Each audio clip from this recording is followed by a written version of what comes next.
प्राथमिक शिक्षा में और टेक्निकल और मेडिकल एजुकेशन में बच्चे की मातृभाषा को अहमियत देकर बहुत बड़ा एक ऐतिहासिक निर्णय किया है।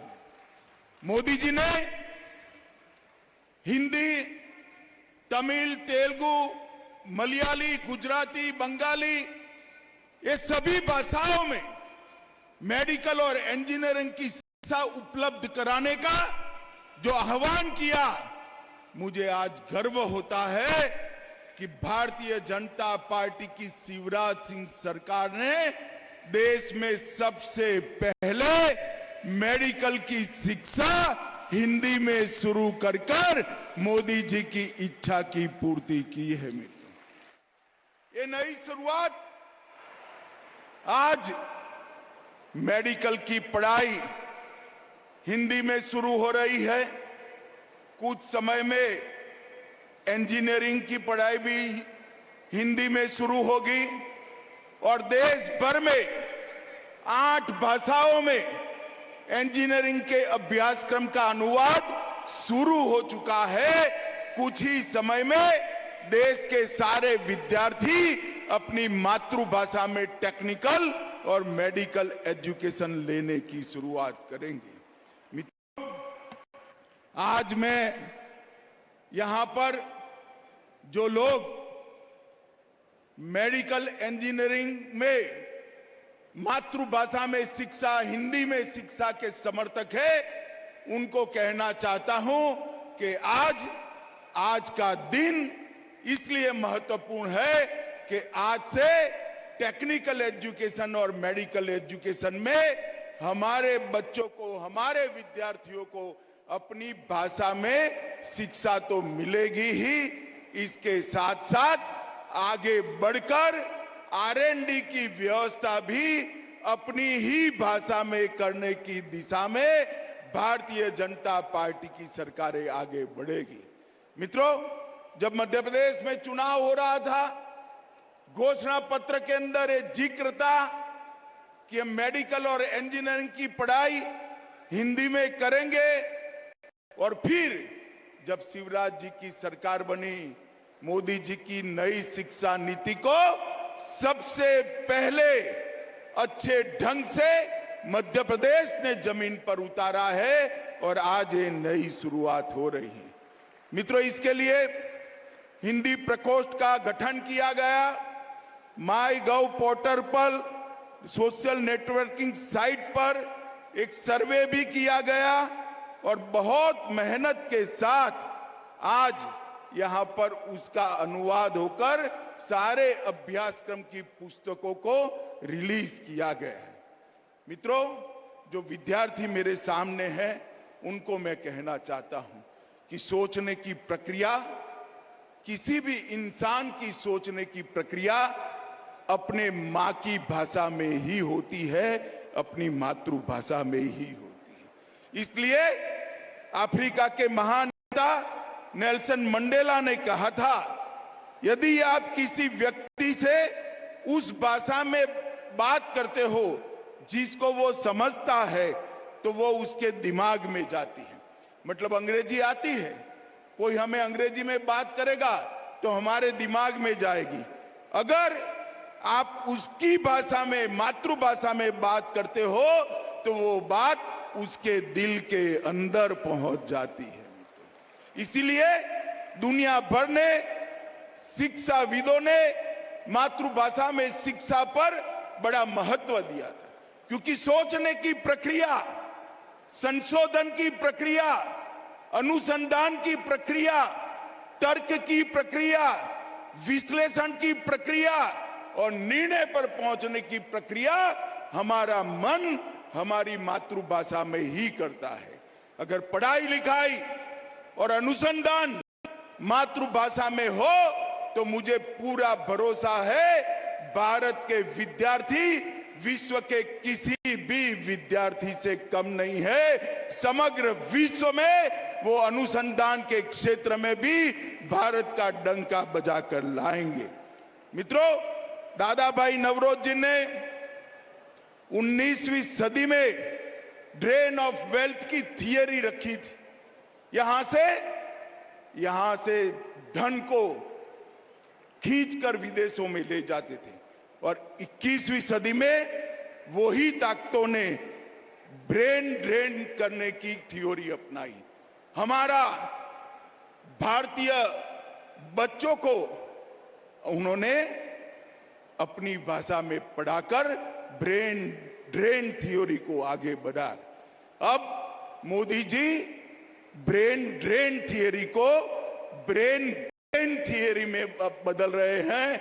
आपका दिमाग इस देश के लिए है, पूरे विश्व के लिए है और इसका उपयोग अपनी मातृभाषा में कर आपकी चिंतन की क्षमता को, आपकी तर्क की क्षमता को, अनुसंधान की क्षमता को हम आगे बढ़ाएंगे। गांधी जी ने भी कहा था, सिर्फ आजादी से कुछ नहीं होगा।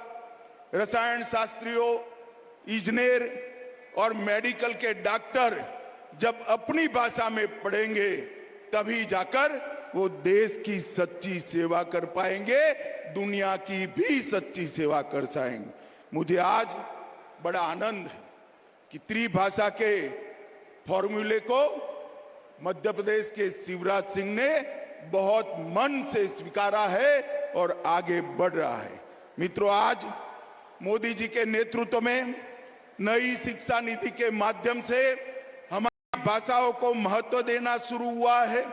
जेईई, नीट और यूजीसी देश की 12 भाषाओं में एग्जाम देने की व्यवस्था, परीक्षा देने की व्यवस्था नरेंद्र मोदी जी ने की है। कॉमन यूनिवर्सिटी इंटरस्टेट 13 भाषाओं में, देश की 13 भाषाओं में आप दे सकते हो। 10 राज्यों ने इंजीनियरिंग को भारतीय भाषा में तमिल, तेलुगु, मराठी, बंगाली, मलयाली, गुजराती में अनुवाद कर इसकी शिक्षा भी आगे चल रही है और भारतीय सांकेतिक भाषा का भी मानकीकरण हो रहा है। मित्रों, जब आज टेक्निकल एजुकेशन और मेडिकल एजुकेशन के अंदर हिंदी की सुभग, सुंदर और आज पहली बार शुरुआत हो रही है, तब मैं देश भर के सारे विद्यार्थियों को बहुत बहुत बधाई देना चाहता हूं। मित्रों, अपनी भाषाओं में पढ़ाई लिखाई से निश्चित रूप से आपकी क्षमता का वर्धन होने वाला है, क्षमता बढ़ने वाली है और मैं आज देश भर के युवाओं का आह्वान करने चाहता हूं कि भाषा की ये लघु ग्रंथि से आप बाहर आ जाए। लैंग्वेज के कारण इंफीरियरिटी कॉम्प्लेक्स सहन करने की जरूरत नहीं है, पालने की जरूरत नहीं है। इस देश में अब नरेंद्र मोदी जी की सरकार है। अपनी भाषाओं में आप आपकी क्षमताओं का बहुत अच्छे तरीके से प्रदर्शन कर सकते हो। भाइयों और बहनों, आज जब लैंग्वेज की इंफीरियरिटी कॉम्प्लेक्स को दूर करने की बात हो रही है, उस वक्त मोदी जी ने विश्व के मंच पर, मोदी जी विश्व के किसी भी मंच पर गए, उन्होंने अपना भाषण अपनी मातृभाषा, अपनी राजभाषा हिंदी में देकर पूरी दुनिया को एक संदेश दिया है। और जब मोदी जी वैश्विक मंच पर हिंदी में बोलते हैं तो देश भर के युवाओं के आत्मविश्वास की बढ़ोतरी होती है। भाइयों और बहनों, भारतीय जनता पार्टी की मोदी सरकार टेक्निकल और मेडिकल एजुकेशन के लिए ढेर सारे परिवर्तन लाई है। 2013-14 में मेडिकल कॉलेजों की संख्या सिर्फ 387 थी और एमबीबीएस की सीटों की संख्या 51,000 थी और आज 21-22 में 387 से बढ़कर 596 कॉलेज आज देश में उपलब्ध है जहां मेडिकल पढ़ाया जाता है और इसके साथ सीटों की संख्या भी 89,000 बढ़ाने का काम किया है। आईआईटी 16 से बढ़कर 23 हुए, आईआईएम 13 से बढ़कर 20 हुए, आईआईटी 9 से बढ़कर 25 हुए और टोटल यूनिवर्सिटी 723 थी, उससे बढ़कर 1043 यूनिवर्सिटी आज इस देश में काम कर रही है। मित्रों, आज ये नई शुरुआत हो रही है, इसको मैं स्वागत करता हूं और राजभाषा का विभाग भी गृह विभाग के अंतर्गत आता है। मैं शिवराज जी को बहुत बहुत बधाई, सारंग जी को बहुत बहुत साधुवाद देना चाहता हूं कि आपने ये शुरुआत की है और मोदी जी ने जो नई शिक्षा नीति लेकर आए हैं, हमारी भाषाओं के गौरव को प्रस्थापित करने के लिए और हमारी भाषा में ही टेक्निकल, मेडिकल और कानून की पढ़ाई हो, इस प्रकार की व्यवस्था पूरे देश में खड़ी करने का जो संकल्प उन्होंने लिया है, मुझे विश्वास है कि पूरे देश में इससे एक बार क्षमता की क्रांति आने वाली है।